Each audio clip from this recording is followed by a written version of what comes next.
Hey, Natasha here. In this video, we are going to discuss how your failures are actually the keys to your success. Now, you can really only connect the dots going backwards, and now is the time to do it. Because in order to move forward, sometimes you have to go backwards. The reason we do this is because those failures are lessons, and in those lessons are solutions. So I would invite you to like, comment, subscribe, all the things. I invite you to check out my 2-minute Are You the Bottleneck quiz to find out who or what is slowing down you and your progress. So when I had my private practice, I made my fair share of mistakes. I had failures upon failures, and that's how I learned.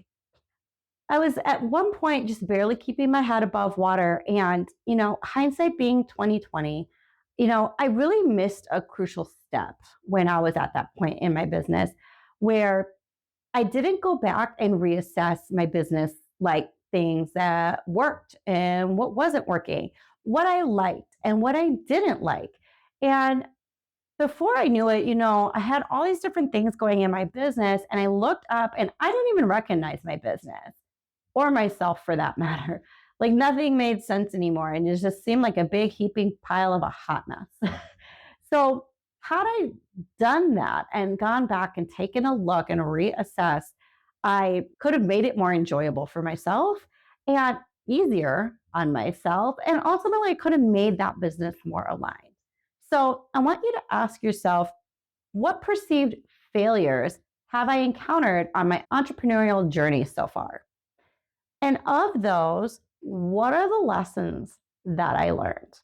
So I changed it up a little bit here. We have two stick figures this time.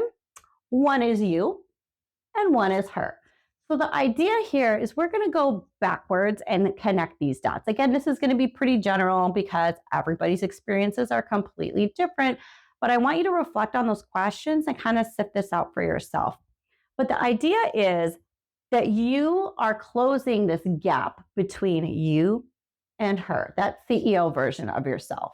So a lot of what I'm going to talk about in this video is going to be specific to your private practice, but you can further expand because these failures are really lessons, right? And there's solutions in everything because there are lessons in everything. So you can further expand this outside of your private practice to say, whether that was failures and things from school or other career paths that you've had or anything else for that matter, because there's solutions and things and lessons that can help you that could potentially be applicable in your private practice. So I'm going to give you some personal examples to kind of help delineate what I'm talking about here, because this is going to be very general. But for yourself, we're going to just go high-level overview of some key areas, not an all-inclusive list, by the way.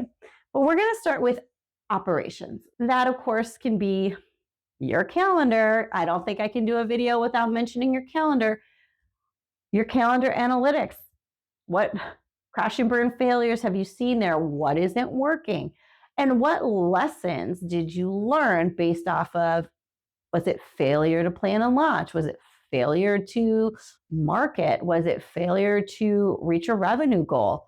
What in your calendar did you learn that needs to change, needs to be optimized, or what needed to go, right? So sometimes we forget that we can free to delete some things. For me, when I look even just at my calendar, as far as my day-to-day operations, it didn't make sense. I didn't schedule based on my energy. I didn't schedule my life. I only had scheduled work, and my life kind of hung out in the balance around everything. And it wasn't working because I was planning, but I wasn't planning effectively, including myself and my family. Like all of that just fell to the wayside and everything was work focused. So for me, those were lessons I had to learn over and over again. Other things, of course, operationally, would be systems. Do you lack systems? Do you have systems, but they're not working?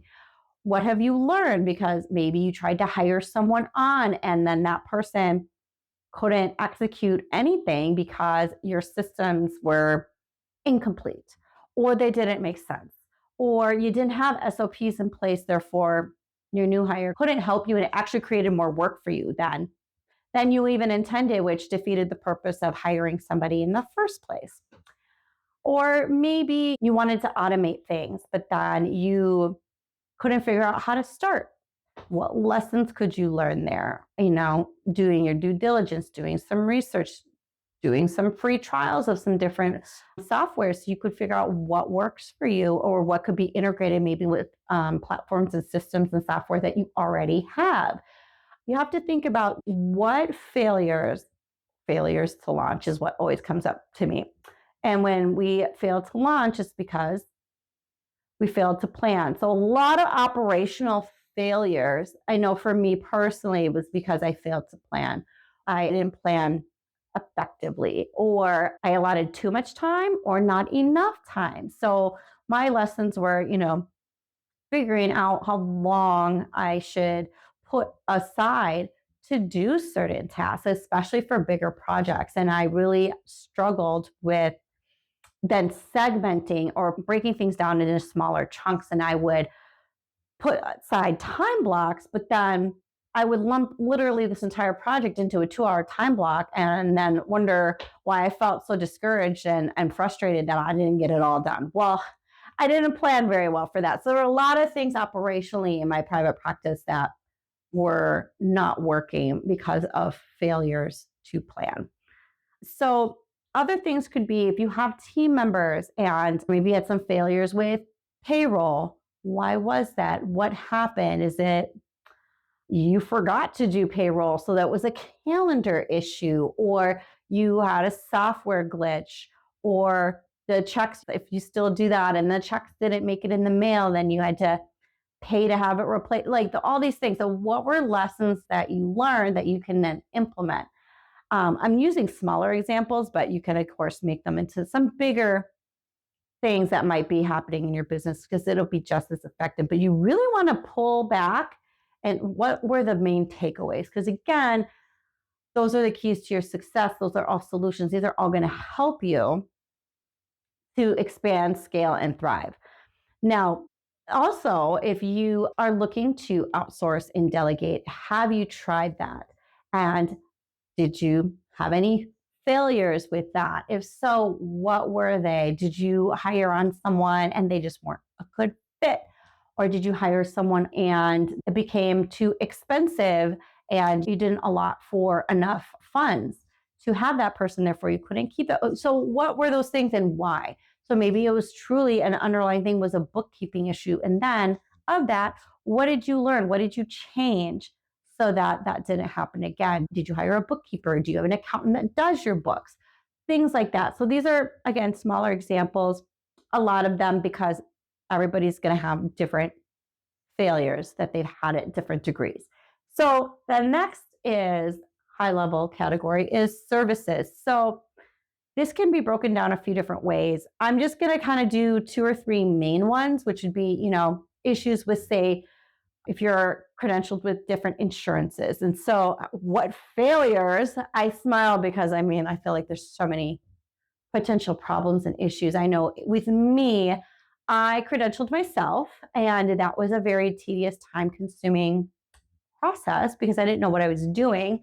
Hindsight, I would have gladly hired someone to do that. I was in a pinch, and both financially and time wise, even though I still allotted to do it myself, thinking it wouldn't take that much time, again, was an operational calendar issue that I had. So if you can tell, like for me, when I do this, when I look at my private practice, a lot of things you start to maybe uncover patterns.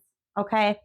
And that's kind of what I want to get at, because if you can identify recurring patterns or recurring theme in some of your failures, then maybe you didn't learn the lesson. So for me, I was failing to learn some lessons. So I had to learn or experience the same or similar failures over and over and over again for me to finally learn the lesson. So for me, one of the big major themes in my private practice journey was my calendar and my time management. Even though my calendar looked it was very packed and it looked productive, but nothing was literally getting executed or done in that calendar because my lack of planning effectively and efficiently and really to the tasks. And I was a person that tried work blocks and failed miserably because I didn't know how to do it. And I didn't realize I could make it work for me. And I didn't play around with it and try it long enough to figure out how to execute it. So therefore, I had multiple failures. So going back to insurance, if you had some failures with insurance, whether that's credentialing, whether that is reimbursement, actual physical billing, what did you learn? I know for me, I billed through my EHR system, and that was incredibly time consuming as well. I first didn't allot enough time to do it. Even though I started increasing the frequency in which I did it to shorten the time, it still wasn't enough time. And I was rushing, and then I was having more errors. And then I'd have to resubmit. And then, of course, when that happens, I mean, there's a delay from knowing that I needed to resubmit to then delays in reimbursement and ultimately payment, which then led into payroll issues, right? So the slippery slope. But a lot of lessons were learned repeatedly along those lines. The next is when you're looking at revenue, when we think about insurance. So there's insurance, if you're purely insurance-based, and then there's private, if you offer private rates and private practice. So what failures have you had there? Are you having trouble filling X amount of slots with private pay clients? Or are you reaching a ratio if you are one that does a combo of both? Are you having issues with a nice ratio where you're actually, making your margins make sense? And if you aren't meeting your revenue goals, or you don't have good margins, why? So this is a nice exercise to ask yourself why too. What lessons have you learned and why is that? Especially if you start unveiling these patterns, these themes, and what all these failures are. Why are we not learning the lesson? What is the actual root cause of this continuous failure? If you are identifying a theme, you can almost always find an underlying theme. So for me, if I look at everything, there are a few different themes that went on in my private practice journey, but the biggest for me was the fact that I had difficulty with being super ambitious and thinking I could get more done in less time. Now, caveat is there is absolutely a way to get more done in less time. And I could have done it had I, and you guess what? Planned effectively. I think everything really could have been doable had I figured out how to actually make my calendar work for me and make work blocks work for me and make literally my entire business work for me. But I let it be hard. I let it consume all my time and I didn't enjoy it. Therefore, it was this vicious cycle of just that hamster wheel, and I was just running in place and getting absolutely nowhere. So thought I'd share that. So if you go back and you're looking at, revenue drivers, or even, so we're looking at products and services. I'm talking mostly services, but if you offer products, any failures with that? Now, marketing, I'm kind of skipping, but the reason I mentioned that is do you have some promotions? Are you trying to get new clients? Have you tried to launch new marketing promos or packages? Have you run into any failures with that? And why is that? And I kind of skipped ahead because marketing has something to do with that. But so then we've got referral sources, which, some people feel really positive and others can feel really negative about this, because where are your referrals coming from? Are they coming from the internet? Are you advertising? Are you doing print ads? Referrals and marketing kind of go together in my eyes, because how are you getting there? Now, with referrals, it could be in person. Are you meeting these people? Do you know these people that are referring to you? Are you trying to make new connections? What barriers or failures are you coming across when you do that? You're not able to get in the door to talk to the right person. Why is that? Are you emailing and not getting responses back? Why is that? What are the underlying themes and what did you learn? Now, That coupled with the marketing, whether that is you're maybe on LinkedIn trying to make new connections and network that way, or you're going to in-network events, or you're going to conventions, or you are hitting the ground running and you've got marketing materials and you're maybe advertising in print, or you're doing social media marketing and paying for ads. What failures have you run into and why is that happening? Is it you feel like your ad budget isn't high enough, therefore, you're not reaching enough people? Maybe it's your copy. Is it like you tried different ad copy and it's not working? Or are you spending X amount of dollars on print ads and not really getting that ROI back? Why is that? What failures are you seeing in your business? Now, again, that's going to help you be successful. What are the lessons that you're learning? And because likely you're not going to make those same mistakes or have those same failures once you really take away the lesson. But the lesson truly is, the key is identifying the themes, the running patterns that you are running into. Because even if they're kind of spread across different areas, it's not necessarily the same thing. Like I gave you my example, there were two completely different kind of categorical pieces of my business, but ultimately that underlying piece was my calendar and my planning. I feel like that's why I talk about your calendar so much, is because that was really the culprit for me, was my calendar. I live by my calendar, although my calendar made literally no sense. So therefore my business made no sense and my life was in shambles. So it all goes back to whatever that underlying pattern or failure is for you. So for me, it was my calendar and my planning. So looking again, not an all-inclusive list, but different areas within your private practice, and what failures have you run into and what did you pull from that lesson? What is that? Because again, that is the key to your success.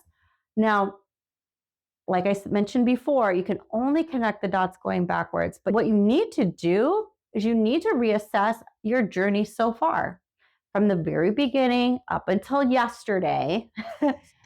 What are you seeing in your business? What is working well? What is not working? What is completely crashing and burning around you? And then why? What was the ultimate failure? And what is the lesson? If you want to be sustainable between you and your business, and you want to expand your business, you want to make more money, you want to be able to help more people, you want to open other locations, or you want to, whatever it is, or you want to eventually pull yourself out of the business and let the business run on its own, you need to figure out what these failures and the lessons are from those failures in order to be able to launch, to scale, and close that gap. Because your future CEO self doesn't, repeat the same cycles over and over again, doesn't repeat the same failures. What she does?